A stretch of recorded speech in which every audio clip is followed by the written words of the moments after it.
আপোনাৰ এই গুৱাহাটীতে এটা ডকাইতৰ দল এটাই ডকাইতি কৰাৰ মানসেৰে ঘূৰি থকাৰ এটা খবৰ আমাৰ বশিষ্ঠ থানাই পাইছিলে আৰু তেওঁলোকক মানে তেওঁলোকৰ পিছপিনে চ'ৰ্চ লগাই থোৱা আছিলে আৰু চ'ৰ্চৰ খবৰ ভিত্তিত তেওঁলোকক আপোনাৰ এনআৰ ৰেচিডেঞ্চি অনুপম নগৰ সিজুবাৰীৰ পৰা আইনুল হুছেইন, ঈদুল আলী, মহিবুল আলী, বিপুল আহমেদ তেওঁলোকৰ ঘৰ বৰপেটাত হয়। তেওঁলোকক কৰায়ত্ব কৰা হয় আৰু তেওঁলোকৰ পৰা কেইটামান এক্সাইডৰ চুৰি বেটাৰী, বিভিন্ন সঁজুলি আৰু এখন মাৰুতি ফ্ৰংক্স গাড়ী পোৱা গৈছে।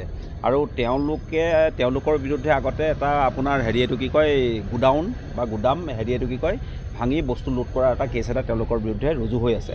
আৰু তেওঁলোকে আপোনাৰ ডকাইতি কৰাৰ মানসেৰে আহি কিনে আপোনাৰ সেই হোটেলখনত মানে বসবাস কৰি আছিলে, কেইবাদিন ধৰি ৰেকি কৰি আছিলে। তেওঁলোকৰ আগতে এইটো কি কয় আপোনাৰ গুদাম এটা লুটপাট কৰাৰ এটা কেছ এটা আমি এতিয়া পাইছোঁ।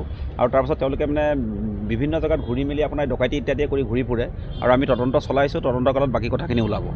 আমি ডিটেইলছবিলাক উলিয়াই আছোঁ। আমাৰ ফাৰ্ডাৰ তদন্ত চলি আছে আৰু আপোনালোকক খালি এই প্ৰাৰম্ভিক কথাখিনি আমি কৈছোঁ। বাকীখিনি আমি তদন্তত চাই লওঁ, বাকী যিখিনি পাম আপোনালোকক জনাম। তেওঁলোকৰ লগত সম্পৰ্ক এতিয়ালৈকে একো পোৱা নাই। তেওঁলোক তাত আহি কিনে মানে ভাড়াতীয়া মানে মানুহ আহি যেনেকৈ থাকে তেনেকৈ ধৰণে আছিলে, কিন্তু তাৰ মানে সেই ৰেচিডেঞ্চিৰ ৰেকৰ্ডখিনি আমি চেকআপ কৰি আছোঁ। যদি কিবা বেলেগ ধৰণৰ কিবা পোৱা যায় তেতিয়া সেইটো চোৱা যাব। কি ক'লে? এজনটো পলাই গৈছে, আমি 4জনক পাইছোঁ। বাকী সেইজনকো ধৰা যাব আৰু এওঁলোকৰ পৰা যিখিনি পাওঁ তাৰ ওপৰত ভিত্তি কৰি আমি ফাৰ্ডাৰ তদন্তটো আগবঢ়াই লৈ যাম। ৰেকি কৰি থাকে তেওঁলোকে মানে তেওঁলোকে আজি এখন দোকানত মানে টাৰ্গেট কৰিছিল বুলি খবৰ এটা পোৱা গৈছে আৰু সেই মানে চ'ৰ্চ ইনফৰমেশ্যনটোৰ ওপৰত ভিত্তি কৰি তেওঁলোকক আমি ধৰিছোঁ আৰু বাকী তেওঁলোকৰ যিটো প্লেনিং আছে, প্লেনিং কি আছিলে বা আগতে ক'ত কৰিছিলে সেইখিনি আমি উলিয়াই ল'ম। তেওঁলোক গোটেইকেইজন বৰপেটা জিলাৰে হয়, বিভিন্ন গাঁৱৰ হয়।